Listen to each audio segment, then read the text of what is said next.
Assalamualaikum warahmatullahi wabarakatuh. Pada pertemuan pertama ini mengenai pembelajaran yang berhubungan dengan pengembangan studi sosial, di mana saya, Melia Eka Daryati, yang akan memberikan tutorial mengenai bahan kajian yang harus kita pelajari untuk pembelajaran studi sosial untuk anak usia dini. Perlu kita ketahui bahwa yang namanya studi sosial untuk anak usia dini itu memiliki beberapa tujuan. Tujuannya untuk membantu kaum muda dalam mengembangkan kemampuan untuk membuat keputusan yang terinformasi dan beralaskan sebagai warga dari masyarakat demokratis yang beragam secara budaya di dunia yang saling bergantungan. Nah, kemudian di dalam pengajaran yang namanya studi sosial itu, terdapat beberapa yang harus kita kuasai di dalam pembelajaran di perkuliahan. Di antaranya, nanti kita akan membahas yang namanya pengajaran yang berhubungan dengan secara garis besar konten tentang studi sosial tersebut. Kemudian bagaimana kita mengembangkan pengajaran-pengajaran yang berhubungan dengan konteks studi sosial di anak usia dini. Kemudian kita akan melihat penyelarasan beberapa kurikulum dengan tentunya perkembangan kurikulum yang sudah terbaru. Begitupun juga kita tidak menutup kemungkinan bila kurikulum yang terdahulu mengenai PAUD masih bagus, maka bisa kita telah terlebih dahulu.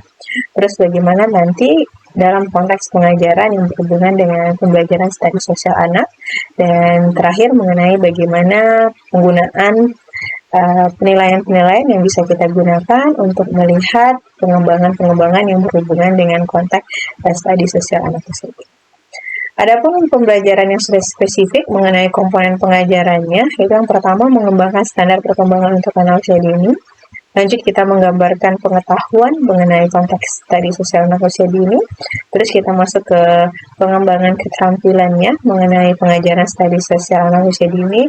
Semuanya itu berfungsi sebagai indikator kemajuan untuk mengukur prestasi anak di setiap standar. Kemudian kita akan melihat juga bagaimana konsep di studi sosial itu yang sudah spesifik kita arahkan ke pengajaran yang berhubungan dengan anak usia dini rentan usia 0 sampai 6 tahun. Ya. Yang pertama mengenai keberanian, kemudian mengenai pengendalian diri, terus mengenai tekad, mengenai keadilan, mengenai tanggung jawab, terus kepemimpinan, lanjut ke bagaimana konteks kepahlawanan, dan yang terakhir itu mengenai tanggung jawab untuk setiap individu, khususnya dalam pengajaran di anak usia. Kemudian ada beberapa yang harus kita pelajari ya, bahwa konteksnya untuk pengajaran studi sosial itu kita akan memberikan pemahaman kepada anak bahwa setiap individu itu berusaha untuk mempelajari bagaimana orang hidup dan bekerja. Kemudian bagaimana suatu individu itu dapat membantu dalam mengembangkan konsep komunitas. Terus bagaimana nanti kita harus berperilaku di dalam masyarakat. Hal inilah yang membuat kita dalam pengajaran studi sosial itu memerlukan beberapa kajian-kajian terkhusus ya mengenai pengajaran yang kita spesifikin untuk ke anak usia dini ya. Adapun yang pertama itu mengenai prinsip. Nanti untuk prinsipnya kita akan mengarah ke prinsip pengembangan konsep studi sosial untuk anak usia dini. Kemudian implementasi. Implementasi ini nanti akan mengarah ke bagaimana implementasi pengembangan konteks studi sosial yang tentunya nanti akan mengarah ke metode pembelajaran. Jadi metode pembelajaran itu sudah beberapa pengembangan yang bisa dilakukan di anak usia dini. Nanti kita akan pilah beberapa metode pembelajaran yang bisa diimplementasikan. Kemudian ada rancangan kurikulum. Tentunya di dalam rancangan kurikulum kita menyelaraskan kurikulum studi sosial yang sesuai untuk anak usia dini. Adapun yang konteks keempat itu adalah pengajaran. Pengajaran di sini sudah mengarah ke pengajaran yang bisa kita kembangkan untuk pengajaran studi anak usia dini. Selanjutnya itu ada NCCC.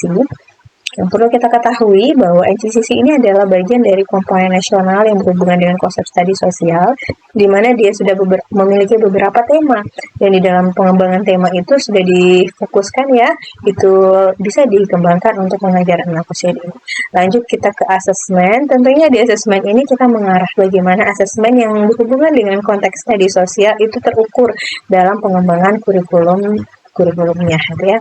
Adapun social skill di sini nanti kita akan melihat bagaimana konsep diri sendiri, orang lain gitu ya. Terus bagaimana konsep untuk community-nya gitu kan. Nah, nanti ada lagi yang berhubungan dengan kajian pengajaran. Untuk kajian pengajaran itu konsepnya banyak, otomatis untuk konsep-konsep ini nanti kita akan bahas ya untuk pertemuan selanjutnya mengenai kebudayaan gitu kan, mengenai bagaimana penilaian terhadap orang lain, bagaimana keyakinan dalam suatu hal, bagaimana konteks sejarah, bagaimana konteks geografi, ekonomi gitu kan, pemerintahan gitu kan, bahkan bagaimana hubungan yang berhubungan dengan konteks global itu yang akan kita kaji nantinya mengenai kajian pengajaran yang fokus di anak usia dini. Adapun konteks terakhir dari luaran untuk pengembangan studi sosial anak usia dini, nanti kita akan membuat laporan mengenai metode pengembangan studi sosial. Tentunya laporan ini nanti berbentuk tertulis dan ada laporan video praktek pengajaran mengenai konsep studi sosial yang sudah dilakukan oleh mahasiswa. Oke, demikian dari presentasi untuk pertemuan pertama. Assalamualaikum warahmatullahi wabarakatuh.